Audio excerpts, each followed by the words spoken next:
Tsepang, yes. So you heard the questions, my dear. Yeah. What is democracy for you, and what is the democracy that you've experienced here as even someone from the community? Give us a fresh perspective and don't hold back. You're in a safe space. Awesome. For me, first of all, democracy is being human. Besides who you are, what you have, what color are you, it's being human and being free. I believe we are given the free will to be who we are, what we choose to be. Yes. And for me, if I get into a space whereby I'm allowed to be who I am, no matter what I am, no matter what I pose like I am, but if I'm given the space to be what I am as human, that is democracy for me. That is so powerful. That is being free for me, And for me, it's what matters the most, being human. And I believe as much as we do in this podcast or this radio show, we're all human. We can hear each other. We receive. I give my voice and you receive. Yes. We're all human. And if we could look beyond that we're all human, that is democracy for me. And that's the borderline for me.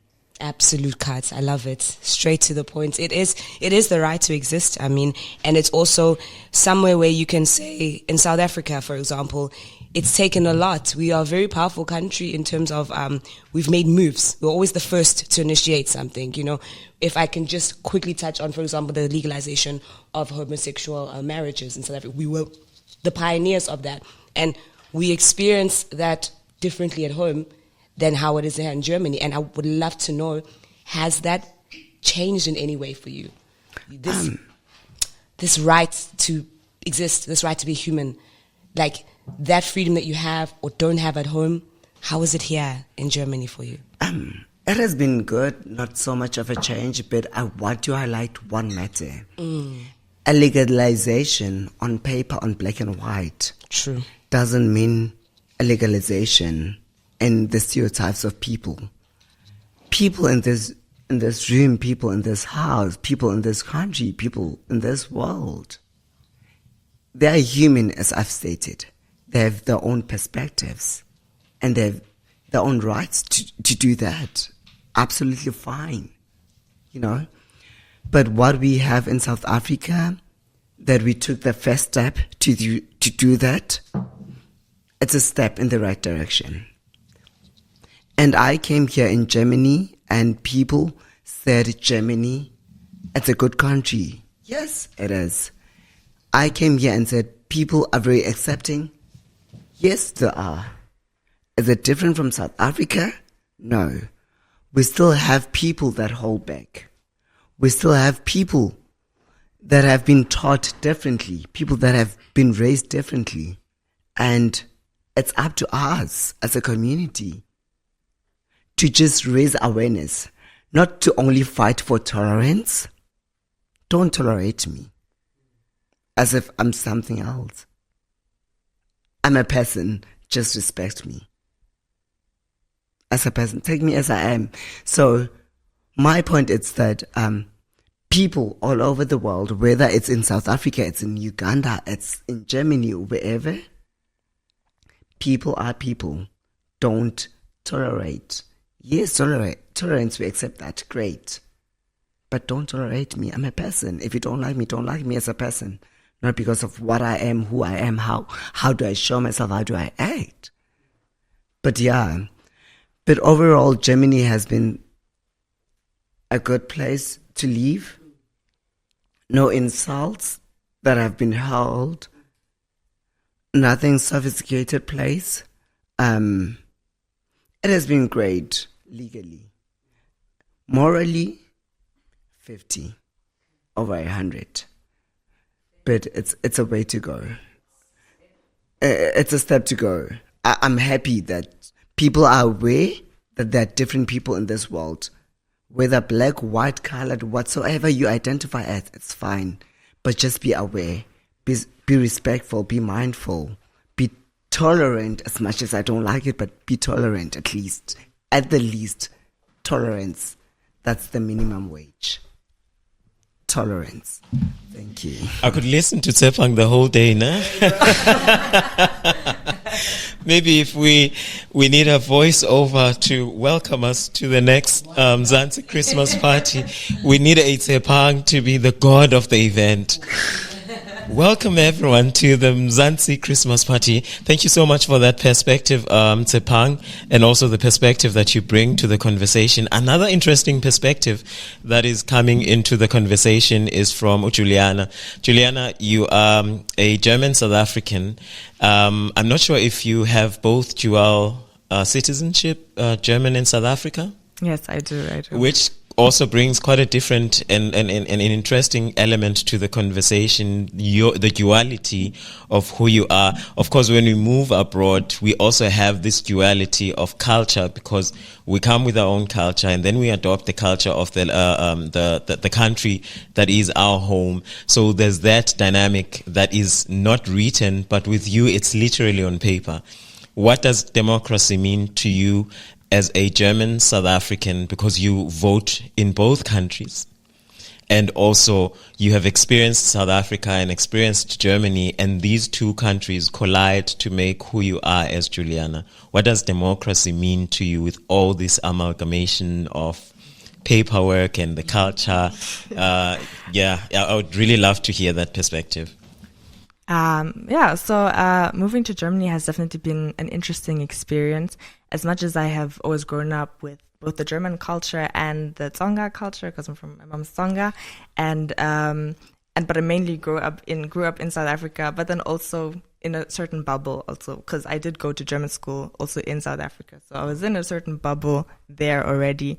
But I think when speaking about democracy, it's been very interesting to see how much, as a young person as well, one has agency in the different countries, and how easy that access is.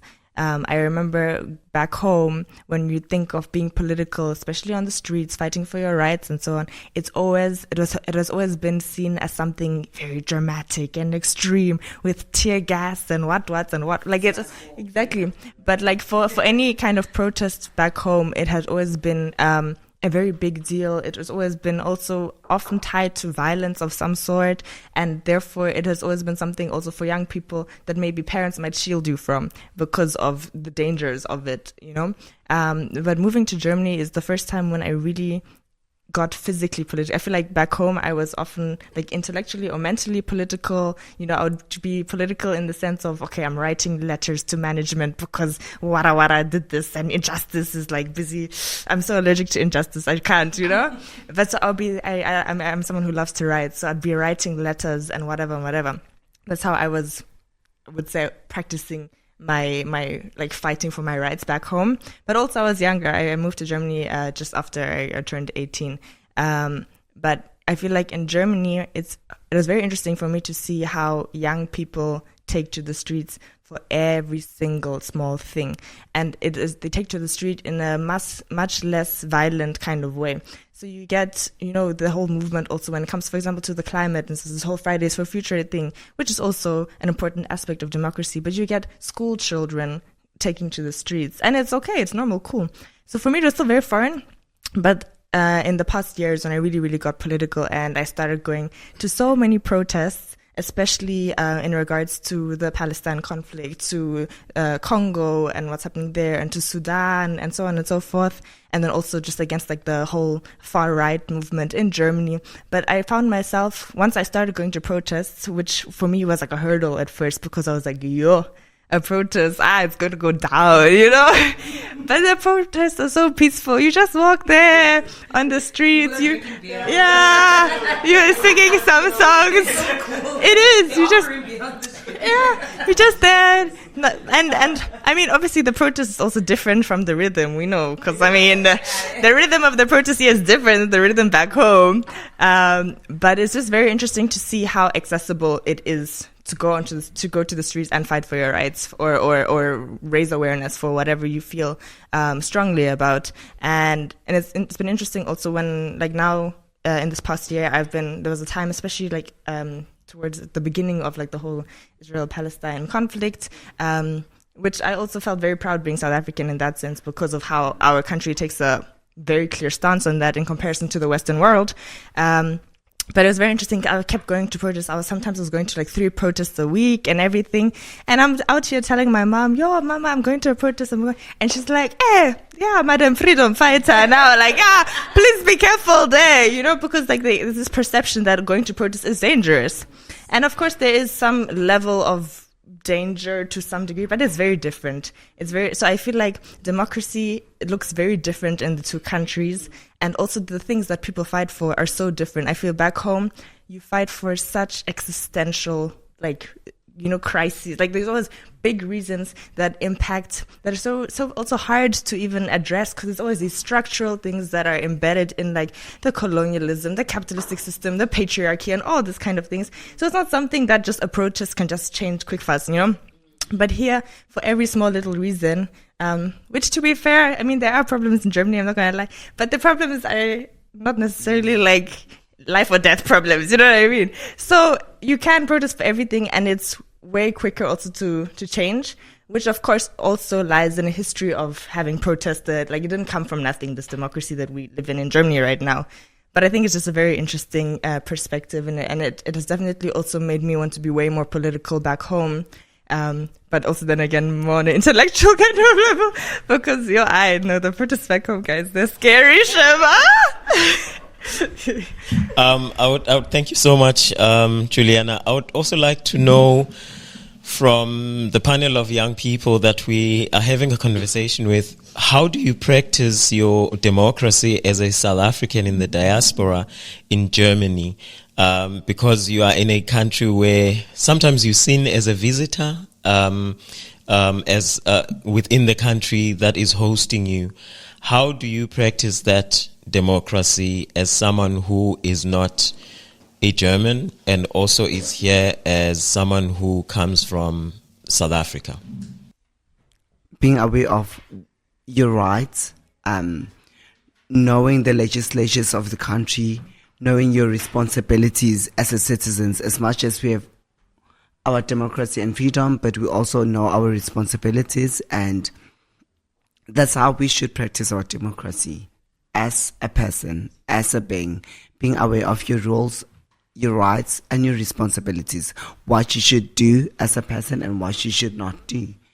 And speaking up, being aware, being present in the moment, whether something fits you or it doesn't, but be present, be in the moment, be there, be visible. And that's the biggest step for me. Thank you so much, Stefan. Really appreciate that. And I would like to ask that we have Matty just giving us a different